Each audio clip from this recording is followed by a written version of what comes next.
Bonjour à tous. Ce qui se passe dans la centrale nucléaire ukrainienne de Zaporizhzhia est potentiellement très grave. On va ici chercher la vérité et voir qu'il y a de très fortes chances que le régime de Zelensky, je n'accuse pas du tout tous les Ukrainiens bien évidemment, le régime de Zelensky joue avec le feu dans des objectifs bien précis, avec derrière d'ailleurs les États-Unis qui ont aussi leurs objectifs là-dessus. En tout cas, on ne devrait pas rire avec cela puisqu'il s'agit de la plus grande centrale nucléaire d'Europe.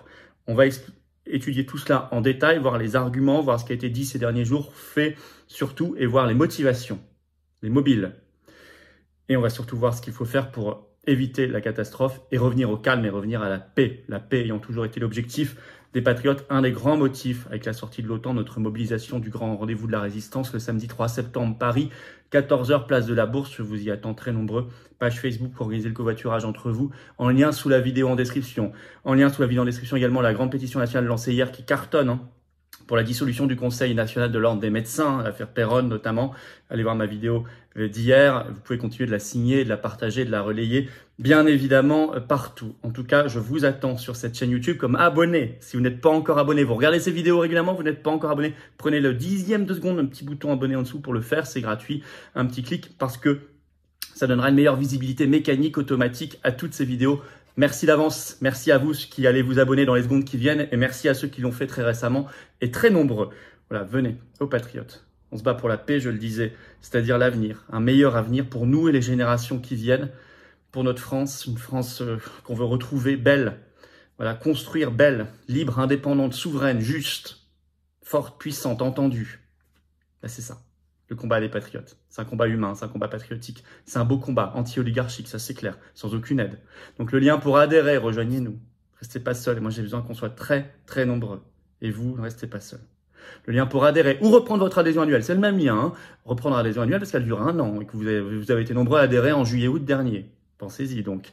Adhésion, réadhésion, c'est le même lien. Sous la vidéo en description, c'est le premier lien. C'est également en commentaire épinglé en lien. Ce sera dans les dernières secondes de cette vidéo en lien en cliquant sur l'écran. Sous la vidéo en description, deuxième lien pour faire un don de soutien aux patriotes, nous permettant de financer le 3 septembre qui va coûter fort cher et tout le reste. On n'a pas du tout de financement public cette année, on n'a pas de financement bancaire. On doit aussi rembourser toutes les législatives parce qu'on n'a pas fait les 5%. Bref, tout ça coûte très cher. Donc si vous pouvez aider par un don, c'est formidable. C'est défiscalisé aux 2 tiers pour vous, comme l'adhésion et la réadhésion d'ailleurs. Donc bravo aux donateurs, bravo aux réadhérents. Bienvenue, bienvenue du fond du cœur, aux nouveaux patriotes, adhérents, résistants. Alors, que se passe-t-il? La vérité sur la centrale nucléaire, les événements de Zaporizhzhia. Alors, de quoi on parle?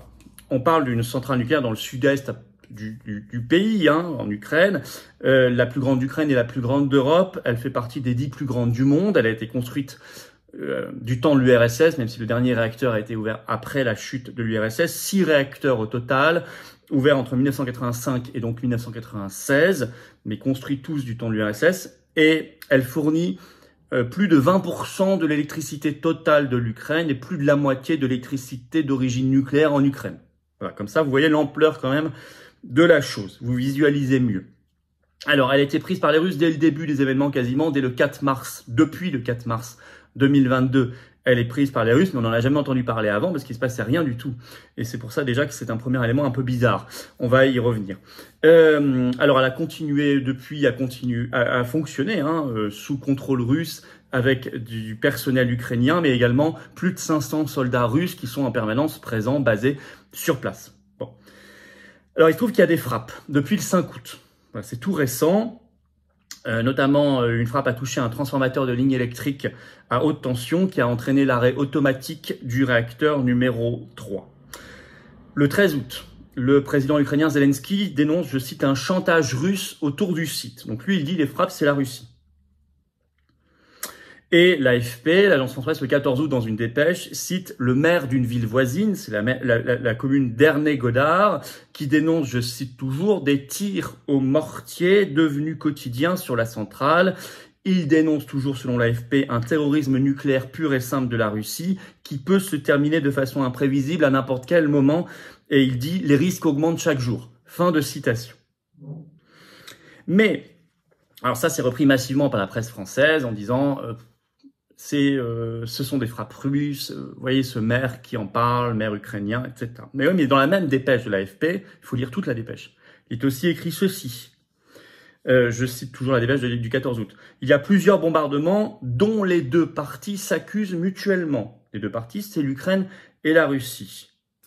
Et ce qui n'apparaît notamment pas du tout dans la presse française, qui a été repris par un journal britannique sérieux, The Guardian, le 14 août, ça vient en fait de dépêches Reuters et AP, deux autres grandes agences de presse mondiales, qui reprennent la dernière vidéo le 14 août de Zelensky, enfin le 13 août très exactement, qui affirme, je cite, que l'Ukraine visera tout soldat russe à la centrale nucléaire de Zaporizhia.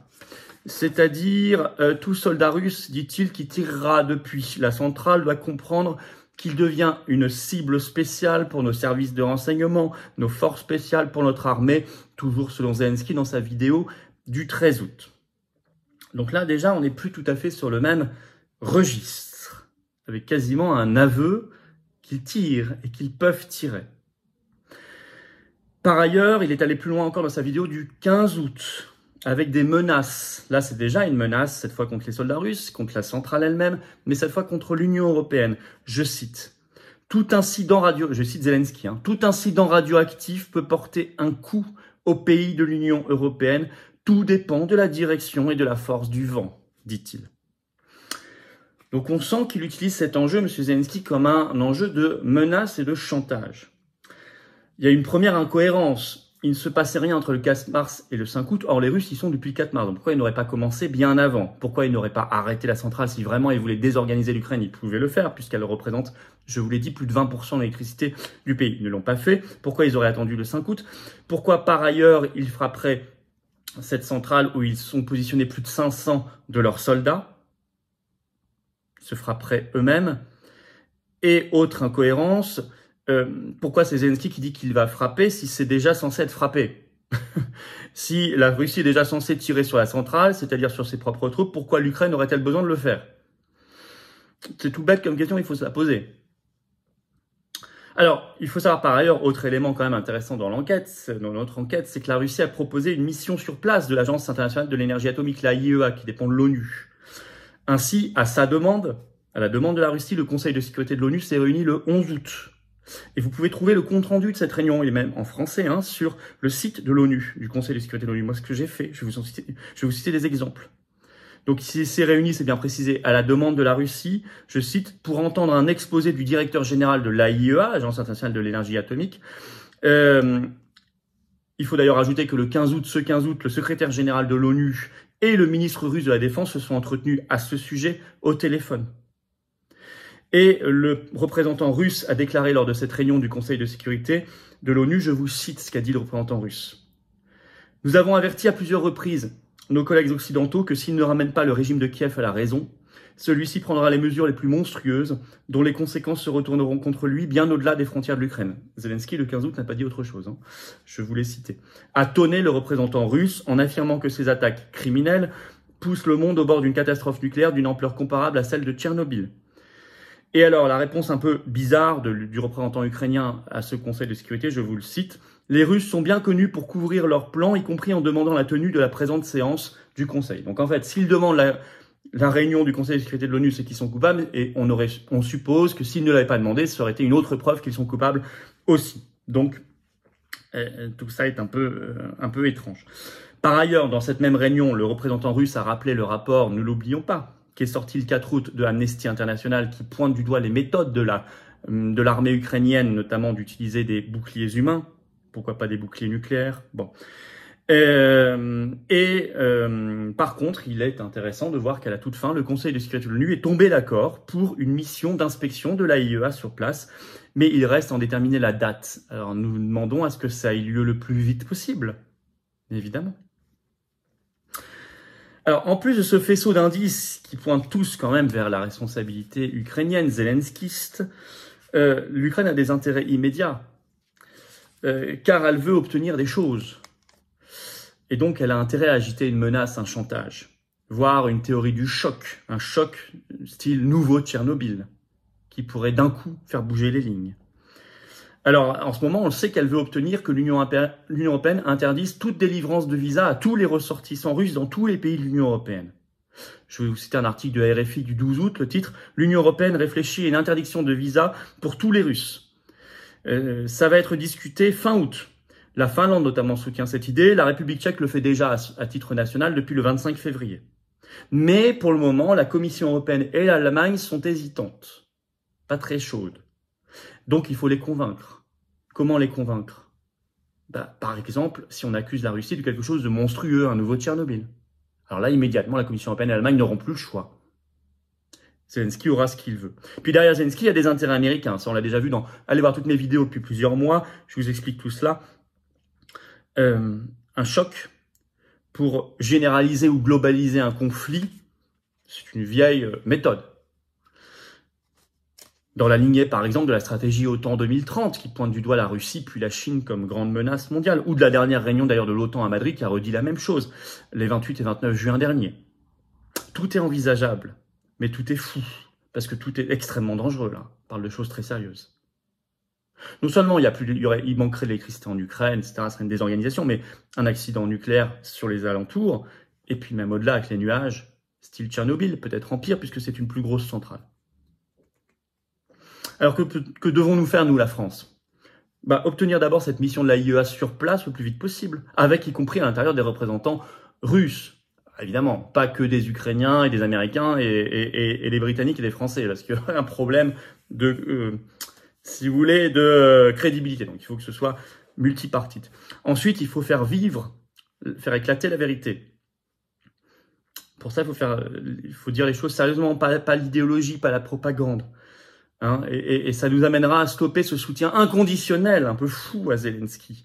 Si on veut la paix, on se met autour d'une table, on fait les référendums dans le Donbass pour voir ce qui se passe, on négocie le statut de neutralité de l'Ukraine, on réfléchit, on reprend des éléments des accords de Minsk et Minsk 2 qui n'ont pas été respectés par l'Ukraine, on fait les choses sérieusement. Mais on arrête le soutien inconditionnel fou à Zelensky. On arrête de jouer avec le feu. En termes, il faudra quitter l'OTAN. Il faut quitter l'OTAN. Enfin, je pense pas que la France macroniste y soit prête maintenant, mais il faut quitter l'OTAN. On doit déjà faire tout ça et nous, on doit faire pression pour obtenir tout ça. Alors notamment, faites circuler cette vidéo, les commentaires, les pouces vers le haut, merci beaucoup. Vous pouvez également vous abonner, petit clic en dessous, à cette chaîne YouTube. Et une fois que vous serez abonné, vous appuyez sur la petite cloche à côté, comme ça vous recevrez des notifications qui vous avertiront automatiquement pour les futures vidéos et les futurs directs. C'est quand même vraiment bien. Merci d'avance à ceux qui l'ont fait, merci à ceux qui l'ont fait récemment. N'oubliez pas qu'il y a la grande pétition nationale pour la dissolution du Conseil national de l'ordre des médecins lancée hier, elle cartonne, elle est en lien sous la vidéo en description, signez-la, partagez-la. Venez vous battre pour la vérité, pour la paix, à nos côtés, pour la liberté, pour la souveraineté des peuples, la souveraineté de la France. La beauté d'un bel avenir pour nous et les générations qui viennent, des belles valeurs. Le lien pour adhérer ou reprendre votre adhésion annuelle, avoir cette carte orange d'espérance et de combat et de résistance. Le lien pour adhérer ou réadhérer, c'est le même. Il est sous la vidéo en description. Il est également en premier commentaire épinglé. Et dans quelques secondes, en cliquant sur l'écran, réadhérer notamment si vous avez adhéré l'été 2021, ce qui fut le cas de nombreuses personnes parce que ça arrive à échéance, ça dure un an. Sous la vidéo en description, il y a un autre lien, le deuxième, pour faire un don de soutien aux patriotes. Les avantages pour les dons supérieurs à 500 € sont améliorés. Allez voir sur le site rubrique dons des patriotes. Vous comprendrez tout. Dans tous les cas, c'est défiscalisé aux 2/3 pour vous. Dans tous les cas, c'est extrêmement efficace, utile, vital pour financer tout ce qu'on fait. Sinon, on ne pourrait pas, parce qu'on est anti-oligarchique. Pas de soutien. Et dans tous les cas, c'est défiscalisé, donc je vous l'ai dit, aux 2/3, comme les adhésions et les réadhésions. Donc bravo aux donateurs, aux réadhérents également. Bienvenue aux nouveaux patriotes et vive la France.